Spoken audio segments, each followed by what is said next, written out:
boa tarde. A comarca de Camboriú, em Santa Catarina, tem agora uma vara especializada para o processamento de ações de família, infância e juventude, idoso, órfãos e sucessões. Temas sensíveis à população e que devem ganhar mais celeridade com essa iniciativa. É esse um dos destaques do Jornal da Justiça de hoje. Vamos aos demais. Diretor-geral da Polícia Rodoviária Federal vira réu por improbidade administrativa. Superior Tribunal de Justiça mantém ação contra ex-deputado de Sergipe, acusado de nomear servidores fantasmas em gabinete. O ex-deputado estadual de Sergipe, José Valmir Monteiro, pediu o trancamento da ação penal em que é acusado de peculato. E ainda, a Justiça Federal determina que o empresário José Eduardo Neves Cabral, filho do ex-governador Sérgio Cabral, seja transferido para o mesmo presídio do pai.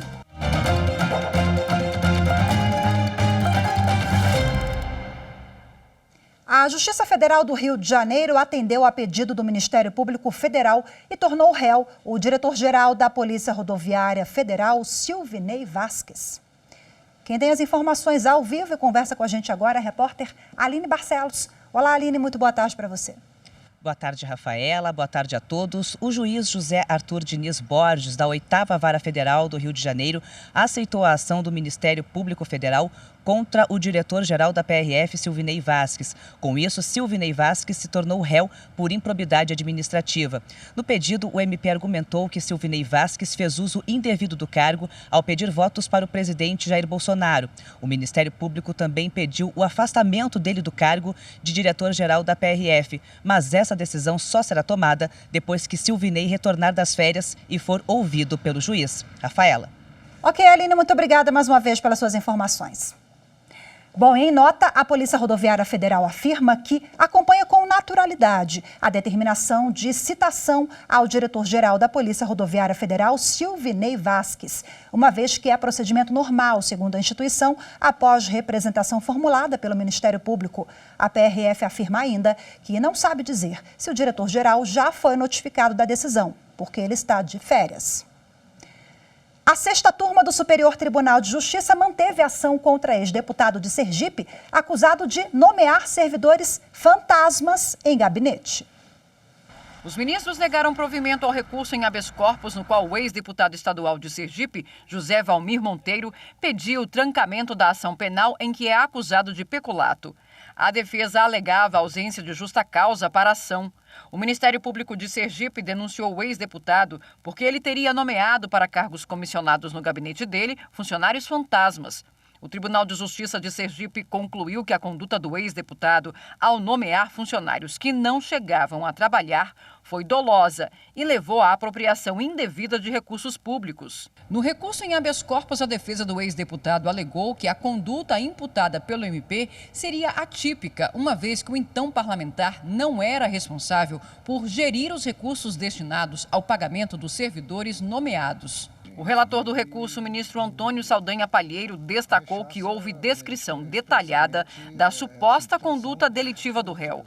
E, neste caso, não se aplica o entendimento do STJ de que não comete peculato o servidor público que recebe salários e não presta o serviço, pois o ex-parlamentar não é acusado de se apropriar do próprio salário, mas sim de nomear funcionários sem a devida contraprestação profissional. Com isso, o colegiado entendeu que foram demonstrados elementos suficientes para justificar a continuidade do processo. A Justiça Federal determinou que o empresário José Eduardo Neves Cabral, filho do ex-governador Sérgio Cabral, alvo da Operação Smoke Free, seja transferido para o Batalhão Especial Prisional da PM, onde o pai está preso, no Rio de Janeiro. O empresário passou a noite na cadeia após se entregar à Polícia Federal nesta quinta-feira. A audiência de custódia foi marcada, a audiência de José Eduardo foi marcada para as 3 horas da tarde de hoje. Bom, a Operação Smoke Free foi realizada para combater um grupo criminoso que atua, pelo menos desde 2019, vendendo cigarros em áreas de facções criminosas do Rio de Janeiro. O dinheiro obtido com a venda ilegal de cigarros era lavado e remetido de forma irregular ao exterior. Os círculos de construção de paz mudam vidas e ambientes em Pontes de Lacerda, lá no interior de Mato Grosso. A técnica tem sido aplicada em unidades prisionais e escolas. Quem participa fala como os resultados têm sido transformadores. Eles costuram uniformes, fabricam móveis, plantam e colhem hortaliças e convivem em paz. Esses são alguns dos 240 recuperandos que cumprem pena no Centro de Detenção Provisória de Pontes de Lacerda, a 440 quilômetros de Cuiabá. Um ambiente tranquilo, dividido com policiais penais, é resultado dos círculos de construção de paz realizados aqui. Essa é uma metodologia utilizada pela Justiça Restaurativa para pacificar conflitos, fortalecer e recuperar vínculos. Por meio de técnicas específicas e comunicação não violenta, criam um ambiente seguro e acolhedor aos participantes, com resultados transformadores. Eu cheguei lá, eu estava desanimado, espiritualmente muito assim fraco, mas quando eu saí de lá, é outra pessoa. Eu pude falar de amor, gratidão. O Círculo da Paz, ela traz tranquilidade para a unidade, né? Então eles já estão buscando, querendo saber quando que já vai ser o próximo. Estamos agora na Escola Estadual São José, uma das mais tradicionais da cidade, e onde estudam atualmente 850 alunos do ensino fundamental. Janaína e Maria Vitória estão entre as estudantes que também participaram dos círculos desenvolvidos na unidade. Eu pude ter a oportunidade de falar sobre mim e todo mundo poder me escutar e também poder escutar as outras pessoas. Isso trouxe um momento de mais intimidade, de mais compaixão, melhorou o nosso treino, que a gente ficou bem mais companheiro. Eu saí alegre, eu achei o projeto muito legal, eu achei uma coisa muito boa de ser trabalhada nas escolas, principalmente com os adolescentes. Quando os alunos começaram a voltar para as atividades presenciais, depois de um longo período em casa, por conta da pandemia, percebeu-se, segundo a direção, comportamentos mais agressivos, mais intolerantes, que estavam gerando conflitos, casos de bullying e, por consequência, ansiedade, depressão. E foi justamente por conta de toda essa realidade, de todo esse cenário, que a vinda da Justiça Restaurativa para cá foi fundamental.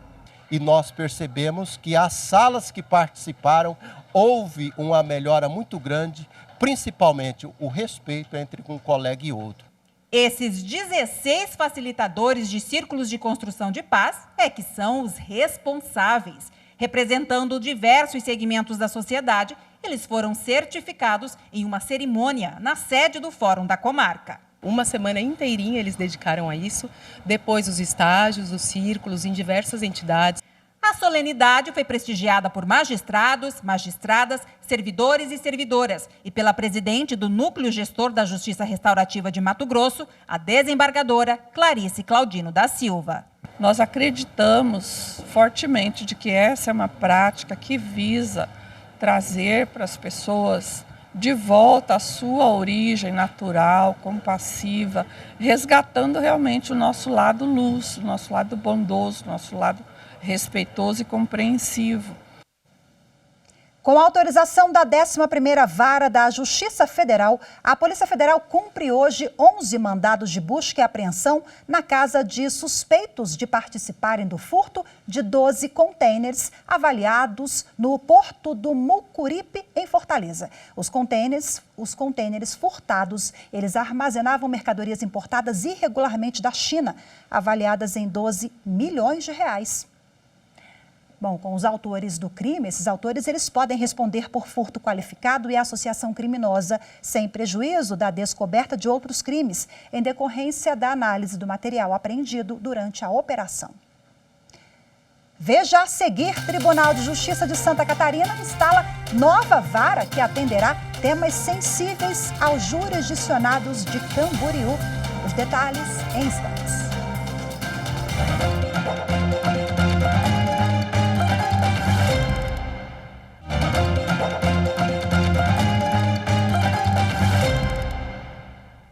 O O presidente da República, Jair Bolsonaro, nomeou para os cargos de ministros do Superior Tribunal de Justiça os desembargadores federais Mesode Azulay Neto e Paulo Sérgio Domingues. Os decretos de nomeação foram publicados nesta quinta-feira no Diário Oficial da União. Eles foram sabatinados na Comissão de Constituição e Justiça do Senado Federal e aprovados pelo plenário da Casa. Agora vão ocupar as vagas que são decorrentes da aposentadoria de 2 ministros do STJ. A sessão solene de posse dos novos integrantes da Corte ainda não foi definida pelo tribunal. A comarca de Camboriú, em Santa Catarina, ganhou uma nova vara com competência para processar ações de família, infância e juventude, idoso, órfãos e sucessões. O objetivo é acelerar as demandas da população. A comarca de Camboriú foi criada em 2001. De lá para cá, houve crescimento demográfico da região e, consequentemente, aumentou a demanda jurisdicional. A cidade apresenta índices preocupantes de vulnerabilidade social e, por isso, a necessidade da criação de uma nova vara para atender a população. De acordo com a Justiça Catarinense, com a criação da Vara da Família, Infância e Juventude, Idoso, Órfãos e Sucessões, vai ser possível fazer a redistribuição de competências entre as 2 varas cíveis existentes na comarca, o que vai resultar em um equilíbrio entre a distribuição de processos novos e o acervo de processos em andamento nessas unidades. Bom, e agora, para a gente repercutir esse assunto, eu converso ao vivo, de forma remota, com a juíza diretora do Foro da Comarca de Camboriú, em Santa Catarina, doutora Karina Miller. Olá, muito obrigada pela sua participação. Boa tarde, seja bem-vinda, doutora. Boa tarde, Rafaela. Em nome do Tribunal de Justiça de Santa Catarina, eu agradeço o convite. Bom, explica pra gente como é que surgiu a ideia dessa criação. Vocês já vêm amadurecendo a ideia, perceberam uma necessidade, foi a partir de uma demanda? Sim, a comarca de Camboriú, ela tem um aumento populacional exponencial, como dito na reportagem, e o número de demandas tem aumentado muito. Então, há um tempo já está havendo uma interlocução com o Tribunal de Justiça e, a partir, no primeiro semestre desse ano, entraram 22.500 novos casos em Camboriú. Então, foi providenciado um pedido para instalação de uma vara nova, e, de acordo com os números do Tribunal de Justiça demonstrando sensibilidade à causa, decidiu criar a vara nova com essa competência especializada, tendo em vista toda a característica da região. Bom, são temas sensíveis, né? A gente está falando aqui de família que tem dentro desse grande guarda-chuva, órfãos, sucessões, idoso, infância e juventude. Quais são, em linhas gerais, os temas relacionados que chegam para vocês? Inicialmente, quando a gente fala em vara de família, o que chega muito é essa ruptura da relação conjugal e como vai se dar o exercício do papel parental a partir da ruptura. Então, os casos são inúmeros nesse sentido. Além disso, quando a família não está fortalecida, nós temos a demanda da infância e juventude, que trata toda a questão de negligência, abandono, violação de direitos. A cidade de Camboriú é uma das cidades que tem o maior índice de violência sexual também contra crianças e adolescentes. Então, nós temos uma demanda bem saliente nessa área.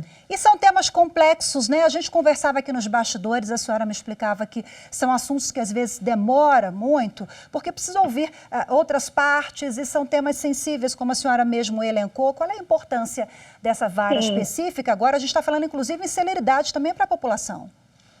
Sim, a partir do momento em que a gente tem um foco específico nessa determinada área, a gente consegue dar um atendimento assertivo para a demanda. São demandas que envolvem relacionamentos e afetos, elas não se decidem simplesmente com a letra fria da lei e finalizar o processo, porque o problema, o conflito vai continuar. Então, esse olhar humanizado e sensível do judiciário tem tudo a ver com essa demanda, né? Porque ela requer tempo, reflexão, amadurecimento por parte das pessoas envolvidas e um olhar sensível do judiciário para conseguir atender de uma forma assertiva. Doutora Karina, como é que é feito o trâmite para a criação de uma nova vara? É preciso, depende de uma lei aprovada pelo judiciário local ou pela Assembleia Legislativa? Como é que é feita a escolha dos magistrados? São 2 passos. Primeiro, precisa haver a criação da unidade por meio de lei, e isso Camboriú já tinha uma lei aprovada com a criação da nova unidade. E o segundo passo é a própria instalação. Aí é avaliada a partir de houve uma provocação do Tribunal de Justiça para que fosse instalado, e a partir dessa provocação se inicia um processo de avaliação a respeito da viabilidade, seja do espaço físico, seja de todas as outras, a questão orçamentária. Então, esse é um segundo passo para a instalação. Eu não me lembro qual foi a segunda pergunta, Rafaela. Como é que é feita a escolha dos magistrados? Já são juízes e operadores do direito que já trabalham há muito tempo ali com aquele assunto? A partir do momento em que foi criada a nova unidade, os juízes que estavam na comarca poderiam optar pela vara criada e instalada. Então, no caso, eu fiz a opção e a unidade onde eu estava trabalhando passou a outra juíza da comarca fez a opção para vir para a unidade, para a primeira vara civil. E aí ficou a vaga, a unidade, foi aberto um concurso por remoção aqui.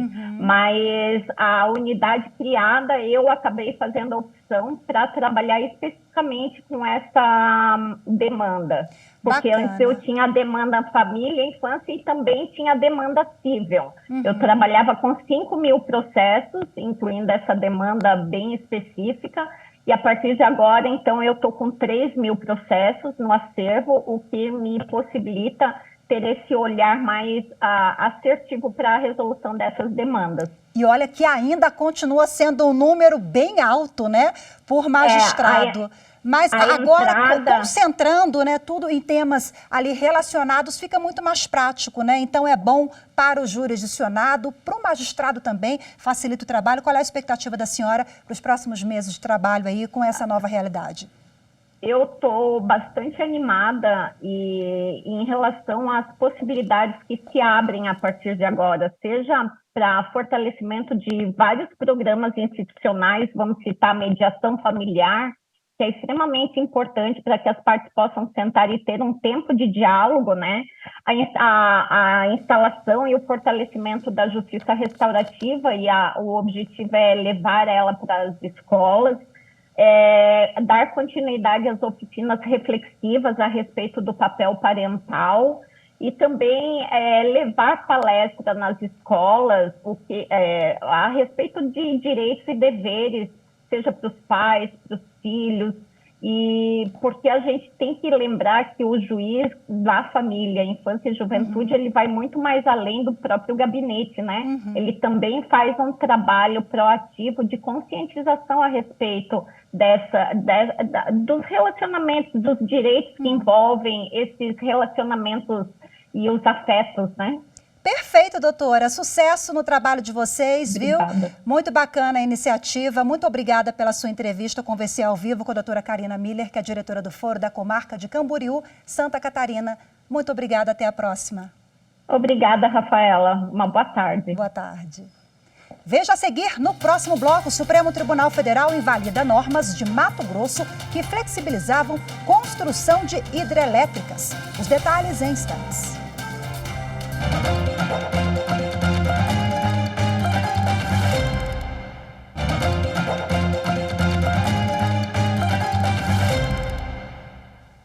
O Supremo Tribunal Federal invalidou trechos do Código do Meio Ambiente de Mato Grosso que dispensavam o estudo prévio de impacto para o licenciamento ambiental de pequenas hidrelétricas.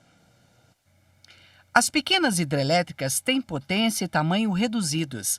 Estas usinas possuem menos de 13 quilômetros quadrados de reservatório e, no máximo, 50 megawatts de potência. Elas respondem por 3,5% da capacidade instalada do Sistema Interligado Nacional.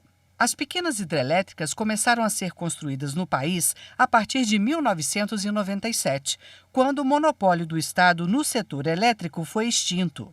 Em 2010, a Procuradoria-Geral da República entrou com uma ação no Supremo contra normas do Código do Meio Ambiente de Mato Grosso.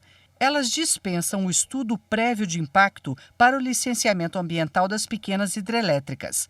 A PGR alegou que essas normas violam uma resolução do Conselho Nacional do Meio Ambiente, o CONAMA, que considera o estudo de impacto imprescindível. Também lembrou que a Constituição Federal faz a mesma exigência para obras que podem degradar o meio ambiente. Para a relatora do caso, ministra Rosa Weber, a lei estadual flexibilizou indevidamente a determinação constitucional ao dispensar o licenciamento de obras hidráulicas para exploração de recursos hídricos para fins hidrelétricos com fonte de energia primária de 10 a 30 megawatts e determinada extensão de área inundada. Para Rosa Weber, a lei desconsiderou o patamar mínimo estabelecido para a configuração de atividade potencialmente poluidora. Houve, por consequência, afronta ao artigo 225 da Constituição. O ministro Gilmar Mendes abriu a divergência. Segundo ele, a sistemática de licenciamento de Mato Grosso não contraria a competência legislativa concorrente em matéria ambiental, nem reduz o grau de proteção defendido pela Constituição. Mas a maioria do plenário acompanhou a relatora. Os ministros entenderam que as regras que dispensam o estudo de impacto ambiental das pequenas hidrelétricas são inconstitucionais. O placar ficou em 7-4. Começou hoje no plenário virtual do Supremo Tribunal Federal o julgamento de uma ação contra parte da reforma da Previdência. A norma revogou a isenção de contribuição previdenciária de servidores públicos com doenças graves e incapacitantes. A emenda constitucional foi promulgada pelo Congresso Nacional no início do governo. Ela revogou a isenção parcial dos proventos da aposentadoria de servidores públicos que têm doenças graves e incapacitantes. A ANAMATRA, Associação Nacional dos Magistrados do Trabalho, entrou com ação no Supremo Tribunal Federal questionando essa parte da reforma. Com a mudança, os servidores públicos passaram a estar sujeitos às mesmas regras dos beneficiários comuns do INSS, o Instituto Nacional de Seguro Social. Na prática, a incidência da contribuição passou a ser contabilizada sobre o valor que superar o teto dos auxílios do Regime Geral de Previdência. Segundo a ANAMATRA, a medida viola os princípios constitucionais da isonomia e da dignidade da pessoa humana na efetivação do direito fundamental à aposentadoria. Para a associação, o Estado diz respeito ao aposentado com doenças graves e incapacitantes quando dá a ele o mesmo tratamento das pessoas saudáveis. Outro argumento é que a revogação da norma representa retrocesso social, porque tira dos cidadãos direitos conquistados. O relator do caso no STF é o ministro Edson Fachin. O julgamento no plenário virtual começa hoje e termina na próxima sexta-feira. Justiça de Tangará da Serra, em Mato Grosso, reforça as ações e campanhas de enfrentamento à violência doméstica, com o objetivo de reduzir o número no município. Você está me machucando. Sai de cima de mim. Não me bata. Eu não aguento mais. Alguém me ajuda? Socorro. Essas são algumas das milhares de frases ditas por cada mulher no momento em que ela é violentada. E nesse exato minuto, alguma mulher está sendo agredida. E não muito distante, a 246 quilômetros da capital, em Tangará da Serra, mais uma mulher entrou para a estatística. Ele foi para a cozinha para pegar uma faca. Aí ele me derrubou no chão de novo, eu caí. Eu tô com coisa até hematoma no joelho até hoje. Ele tirava fecho de cabelo meu, me arrastando pelo cabelo e eu com meu neto no colo. Ele falava, eu já te mato, hoje eu vou matar você. E chute, e chute, e chute. Para evitar que mais casos como esse aconteçam, o Poder Judiciário de Mato Grosso vem atuando para o combate e prevenção desse tipo de crime. Um dos exemplos é a comarca de Tangará da Serra, com a campanha de enfrentamento à violência doméstica contra a mulher, com uma vasta programação que vai desde palestras a ações no trânsito. A nossa principal função, o principal objetivo dessa campanha é levar ao conhecimento da população o trabalho da rede, porque a rede de proteção não é somente a Patrulha Maria da Penha que vai lá, faz ocorrência, que está acompanhando pós o pedido da medida protetiva. Está incluído o judiciário, está incluído o delegado, está incluído o pessoal do CRAS, do CRES, da prefeitura, para essa mulher que se encontra em risco num certo momento da vida. Os números no município são alarmantes. De janeiro de 2022 até o momento foram requeridas 455 medidas protetivas na comarca. Então, surge aí uma indagação, será que esse número é um sinal de que as mulheres estão se conscientizando, estão procurando os poderes para resguardar seus direitos, ou será que a violência está aumentando? Sempre surge essa indagação. Então, em razão desses índices, nós temos mais de 415 inquéritos de violência doméstica. Nós precisamos estar mobilizando toda a sociedade sempre. A campanha é uma iniciativa da Rede de Enfrentamento à Violência contra a Mulher, formada em agosto desse ano, que envolve uma união de esforços dos poderes judiciário, executivo, legislativo e da sociedade civil organizada. Hoje ficamos por aqui. Muito obrigada pela sua companhia. Ótimo fim de semana. Até segunda.